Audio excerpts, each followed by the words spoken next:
I'm Damon Fairless.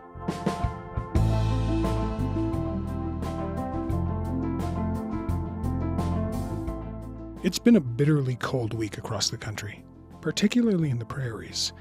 In Edmonton, temperatures hit a record-breaking -45 over the weekend.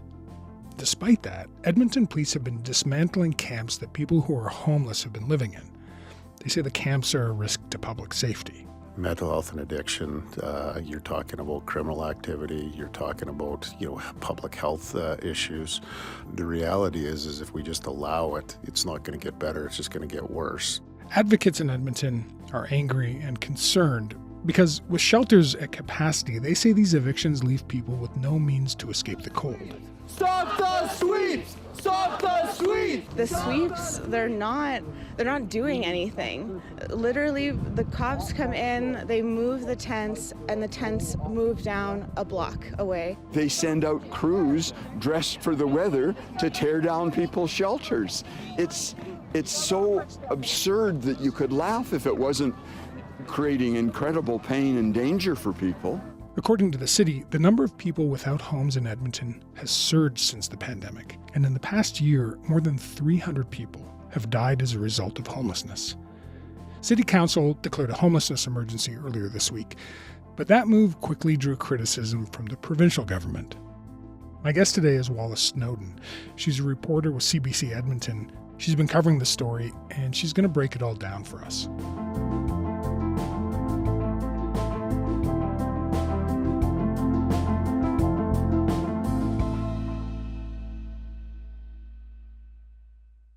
Hey, Wallace, thanks so much for coming on Front Burner.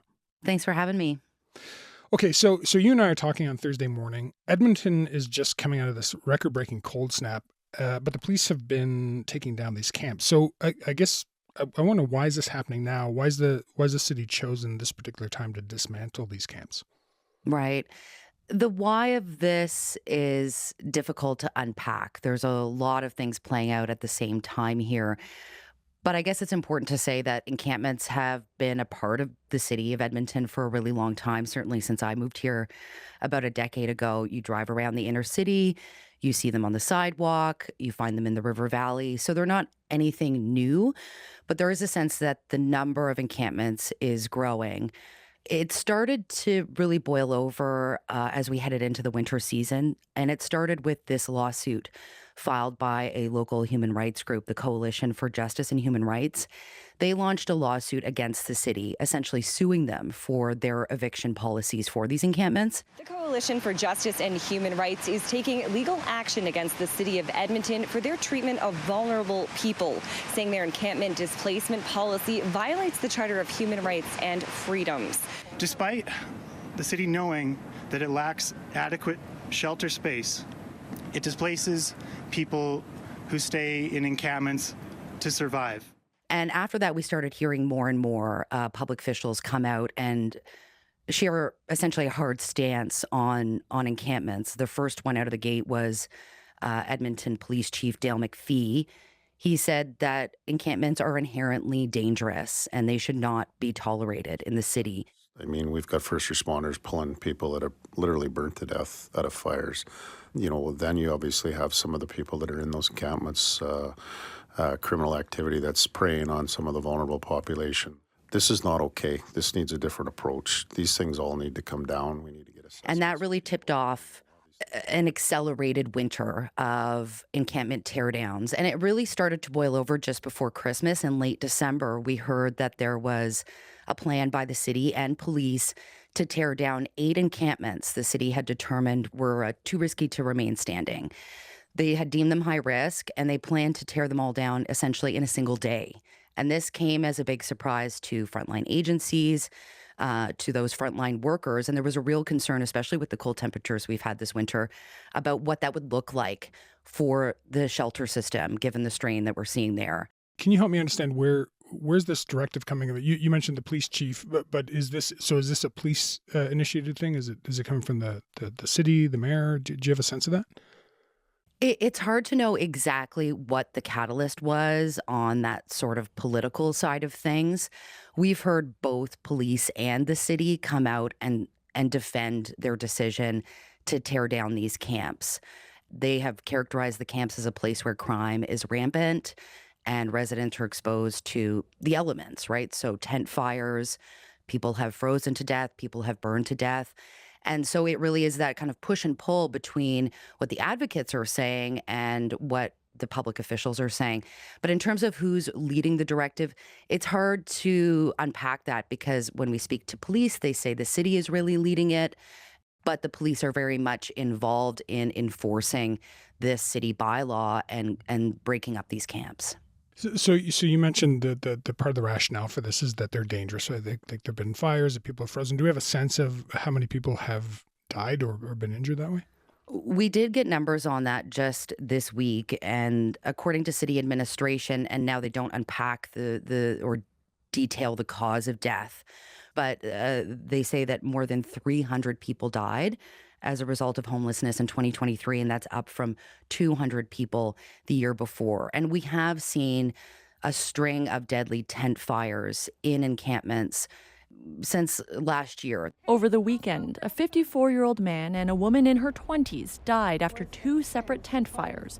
A third person was taken to hospital with burns after another fire Monday. That's when we really started to hear fire officials say that this was a concern, that it's particularly difficult to respond to encampment fires given the conditions there. We've got tents, crushed together in a small space. And it makes sense in some way that there is that inherent risk there, because especially in winter, people who are living in tents often want a source of heat. So they're using propane heaters or other makeshift sources of heat to stay warm, and that's not always safe. So that really is the argument from the political side. And police have gone even further. They've said that these are places where organized crime runs rampant, that it's essentially a perfect habitat for street gangs to take advantage of vulnerable people. And so they say that there have been assaults, violent crime, that they've taken weapons caches from tents and that sort of thing. But we still hear from advocates that the vulnerable people who do rely on these tents for shelters are the ones that are suffering under this eviction policy, and that it's really not necessarily that effective from their viewpoint, because you're just uprooting the problem.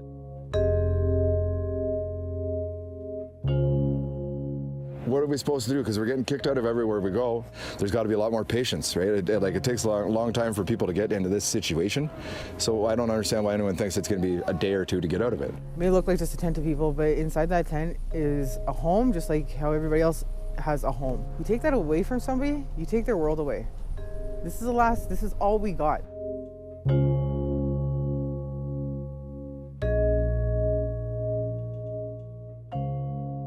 Can you tell me what the conditions are like in the camps? How are people living there? Take me through this, period of intense cold, and what's life like in those camps? I don't think it's any secret that it's a difficult way to live. The folks that I spoke to that are sleeping in encampments are, in a tent with some maybe a little propane heater to keep them warm. And it's difficult, right? These are harsh conditions. Throughout that latest winter cold snap we had temperatures in the -30s, wind chills in the -50s. And so it doesn't take long for that to get dangerous. But the encampments in Edmonton, it's hard to generalize because they are different depending on what part of the city they're in. I know we've spoken with people that choose to camp further outside the core, way in West Edmonton, because they don't feel safe in the inner city. And then there's other people that decide to live right next to a shelter so that when they wake up in the morning, they can walk over and get in line for breakfast. And so there is often that concentration in the inner city. Do you have a sense of how many folks have been affected by this latest dismantling, these latest evictions? Those numbers have been the subject of intense debate because it is really hard to quantify.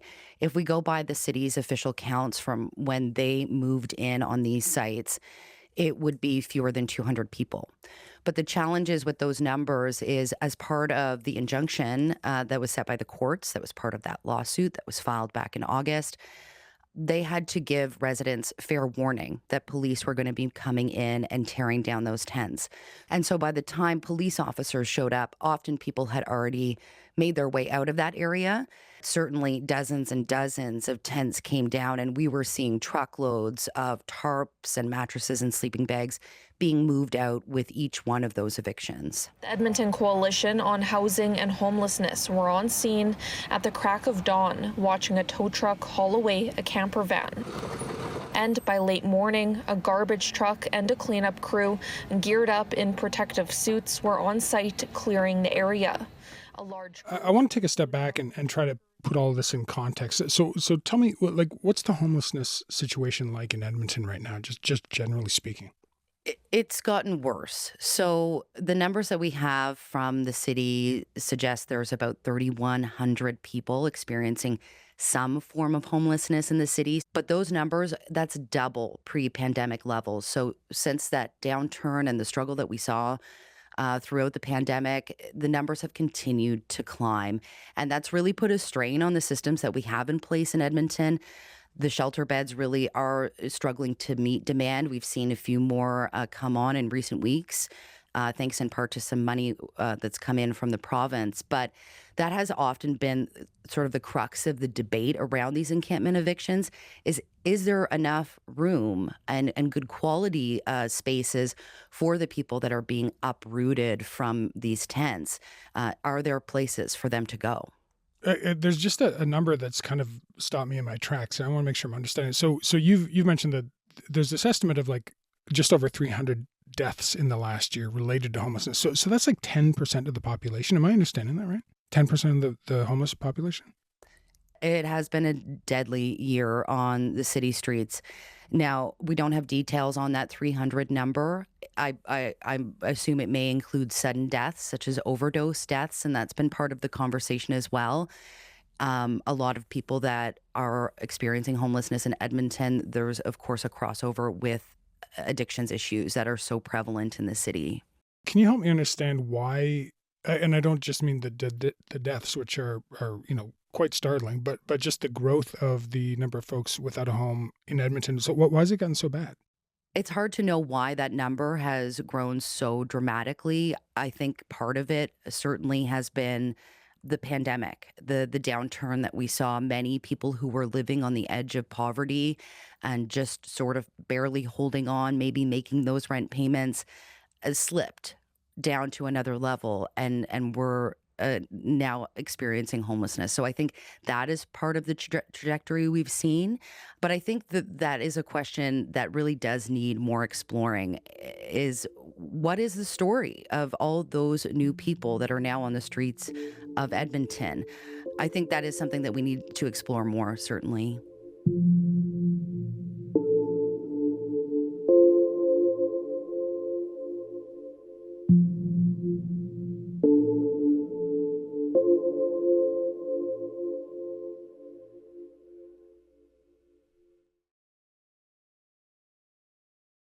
So it sounds like the city's dealing with, a challenge in addressing this, the number of people who are living, on the streets or without a permanent home. What's been done in the past to address this issue? It has really been a focus of the city for quite some time, and the conversation has been the same for many years.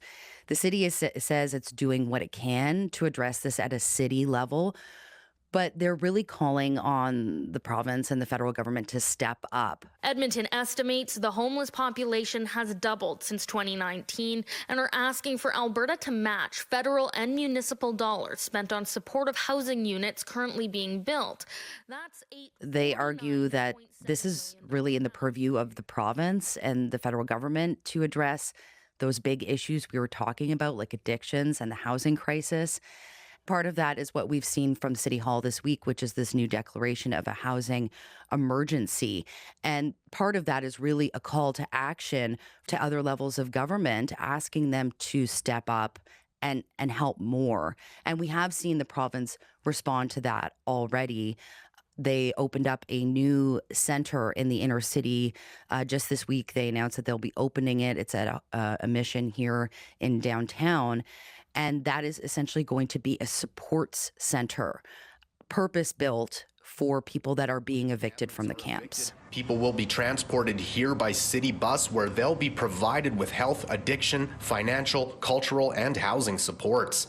Alberta's Social Services Minister says storage will be provided for people to keep their belongings, and pets will be allowed, calling it a safer. One of the things that kind of struck me is that, when City Council declared that emergency, as you mentioned, that prompted the province to get involved.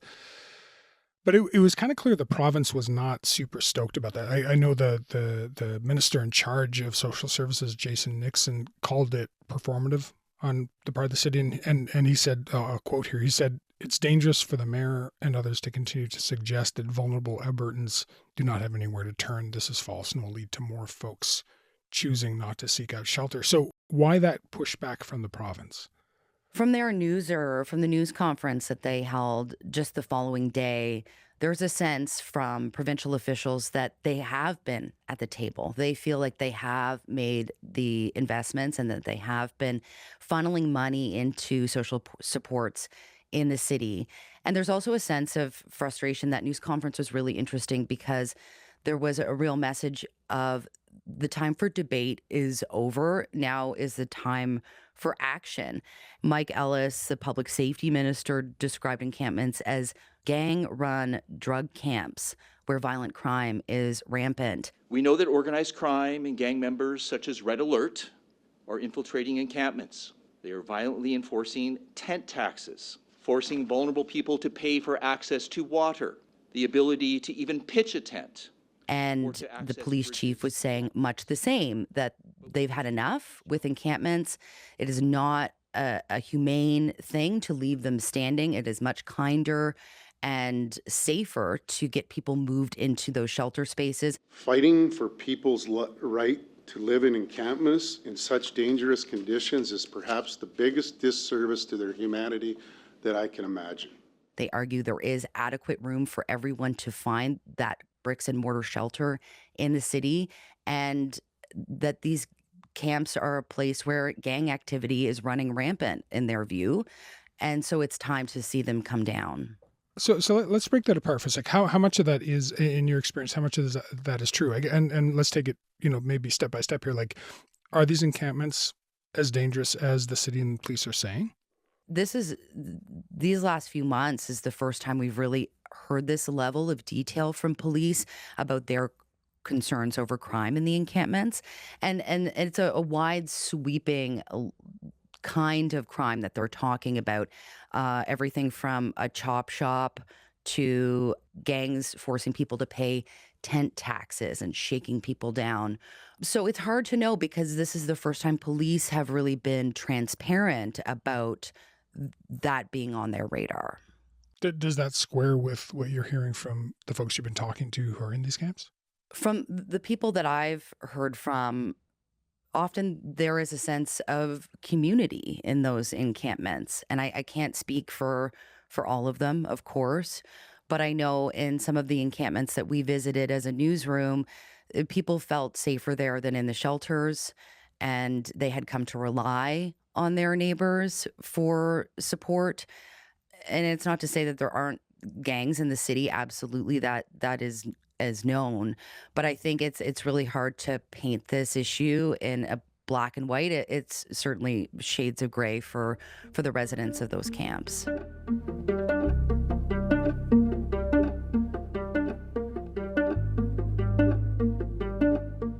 So as the city's tearing down these encampments, what kind of public reaction has there been? So City Hall in Edmonton, it's an interesting place, but it's usually not that busy. But the gallery this week, when they were talking about possibly making this declaration of a housing emergency, was packed with people. And so there was people heckling from the gallery, accusing council of not doing enough to care for people who are experiencing homelessness in the city. This is not a back and forth. I am sorry. I hate to be in this position. But if there are further outbursts, the people who are outbursting will have to be asked to leave in order to honor all the other people. I would say the biggest public outcry we saw was in late December when we did hear about those 8 high-risk encampments that the city planned to tear down in a single day. And there was a real concern, especially with the cold temperatures, about the imminent risk that people would face if they were pushed out of their tent and lost their sleeping bag or it didn't have a place to go that night. Because when temperatures are in the minus 30s with wind chills in the minus 50s, we're talking minutes before somebody might be at risk for exposure. But those teardowns did proceed after the courts placed a few restrictions on how they could go ahead. So the residents did get fair warning that the evictions were happening, and the city did have to kind of look at its numbers and make sure that there was shelter capacity available for those people. But 8 camps were taken down in just a matter of days in areas all across the city. And it's a startling thing to watch, to see police officers come in, the workers in hazmat suits, the garbage trucks there idling, and they were, for the most part, peaceful, taking people out of their homes and tearing those tents down. But we did see some maybe more adversarial moments in those teardowns. I'm thinking of the 8th and final encampment that came down. It was in the inner city. A small group of people were living there. And that is a site where the camp residents actually, for at least a short time, resisted eviction efforts. Well, one resident here actually told Edmonton police he wasn't leaving, and other residents decided the same thing. He's been negotiating a little bit more with them. And they just stayed put, essentially, for about a day longer beyond when that planned eviction was happening. So police came and they just didn't leave. But then we found out, of course, the following morning, as there was a debate going on at the courthouse, deliberations with that lawsuit, we found out that police had returned and did forcibly remove some people from that site, and there were some arrests. 2 more people were arrested, including Roy Cardinal, an encampment resident. On social media, Indigenous journalist Brandy Morin confirming she was one of those arrested while covering the police response. Her employer saying she refused to leave an exclusion zone set up by police, saying journalists need to be able to see what is happening.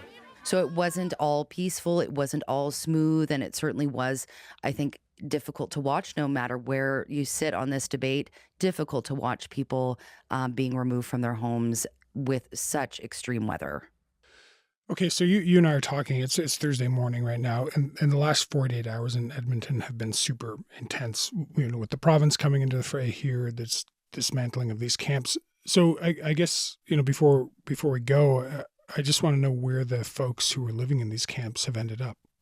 It's hard to know where they have gone, and I know I am answering a lot of the questions that way, but it is hard to know where these people have ended up. One of the encampments that I went to just a few days after it was broken up, the tents were already back at that site. So I think some of these people, this is the way that they're used to living, and they're going to stay sleeping rough on the streets. Certainly the province and city officials, police are really trying to encourage people to access shelter services and get connected to the resources that are out there for them.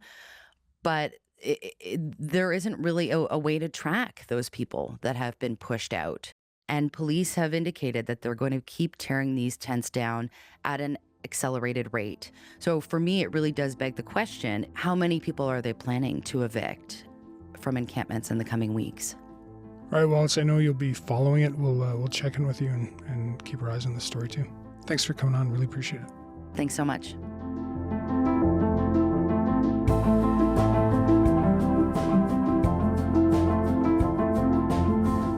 All right, that's all for today. Front Burner was produced this week by Rafferty Baker, Shannon Higgins, Jyoti Shengupta, Matt Muse, and Derek Vanderwyk. Sound design was by Mackenzie Cameron and Sam McNulty. Music is by Joseph Shabison. Our senior producer is Elaine Chow. Our executive producer is Nick McCabe-Locos. And I'm Damon Fairless. Thanks for listening. I'll talk to you on Monday.